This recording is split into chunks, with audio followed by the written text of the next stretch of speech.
கங்கை கொண்ட சோழீஸ்வரர் கோயில் இந்தியாவின் தமிழ்நாட்டில் அரியலூர் மாவட்டத்தில் உள்ள ஒரு சிவன் கோவில் ஆகும். இது கங்கை கொண்ட சோழபுரம் என்ற ஊரில் முதலாம் ராஜேந்திர சோழனால் கட்டப்பட்டது. கங்கை ஆறு வரை படையெடுத்து சென்று வெற்றி பெற்றதன் நினைவாக கங்கை கொண்ட சோழபுரம் என்ற நகரத்தை முதலாம் ராஜேந்திரன் அமைத்து அங்கு இக்கோவிலை கட்டினார். இக்கோவில் ஐராவதேஸ்வரர் கோவில், பெருவுடையார் கோவில் ஆகிய மூன்றும் சேர்த்து அழியாத சோழர் பெருங்கோயில்கள் எனப்படுகின்றன. இத்தலம் திருவிசைப்பா திருப்பல்லாண்டு திருத்தலங்களில் ஒன்றாகும்.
தஞ்சை பெருவுடையார் கோயிலை கட்டிய முதலாம் ராஜராஜ சோழனின் மகனான ராஜேந்திர சோழனால் கிபி 1035 இக்கோவில் கட்டப்பட்டது.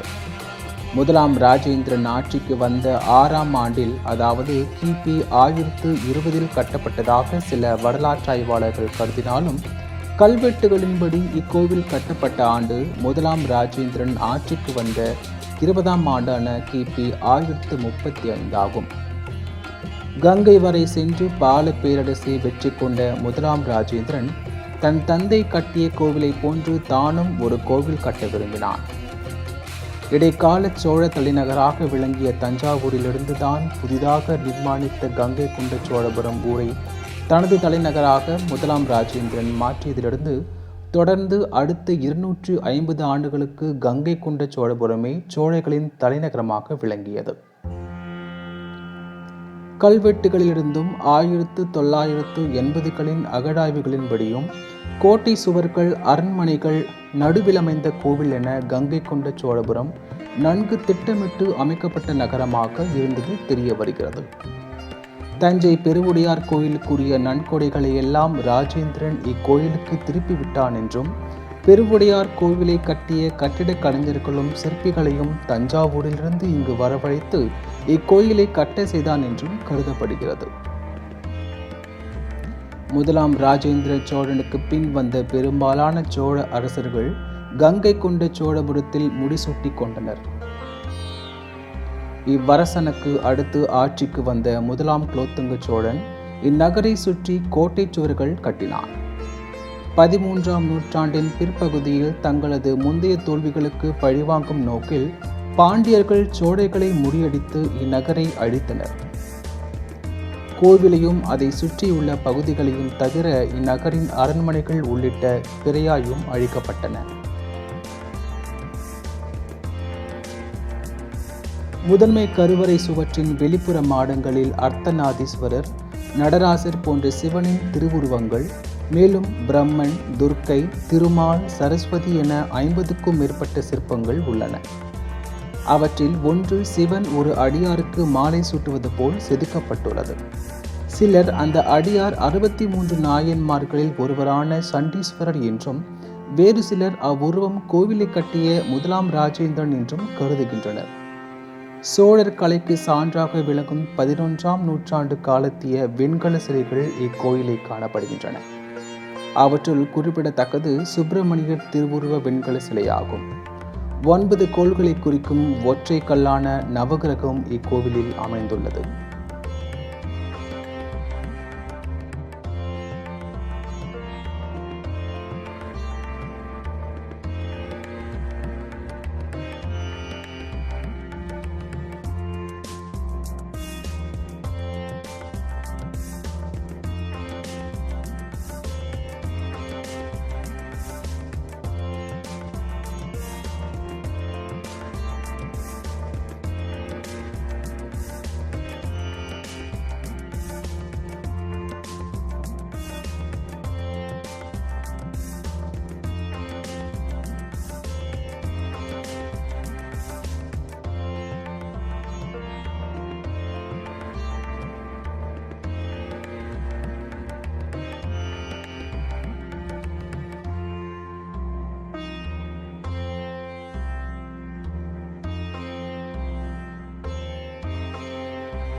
கருவறைக்குள் சூரிய ஒளியை எதிரொலிக்கும் வகையில் கருவறையை நோக்கியவாறு நந்தி அமைக்கப்பட்டுள்ளது. கருவறை எப்பொழுதும் குளிர்ச்சியாக இருக்கும் வகையில் அங்கு சந்திரகாந்தங்கள் பதிக்கப்பட்டுள்ளது. தெற்கு நோக்கிய அம்மன் சந்நிதியில் உள்ள பெரிய நாயகி அம்மன் திருவுருவ சிலையின் உயரம் 9.5 அடி ஆகும். பிரகதீஸ்வரர் கருவறையை சுற்றி 5 கருவறைகளும் சிம்மன கிணறும் உள்ளன.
இக்கோவிலின் விமானம் தஞ்சாவூர் பெருவுடையார் கோவில் விமானத்தை விட 3 மீட்டர் உயரம் குறைவானது. பெருவுடையார் கோவில் விமானத்தின் அடுக்குகள் நேரானவையாகும். இக்கோவில் விமான அடுக்குகள் வளைவாகவும் உள்ளன. மற்றெந்த சிவன் கோவில்களில் உள்ள இலங்கத்தை விட 4 மீட்டர் அதாவது 13 அடி உயரமுள்ள இக்கோயில் லிங்கம் மிகவும் உயரமானதாகும்.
தஞ்சை பெருவுடையார் கோவிலும் இக்கோயிலும் திராவிட கட்டடக்கலையின் உச்சநிலையின் வெளிப்பாடாக விளங்குவதாக வல்லுநர்கள் கருதுகின்றனர்.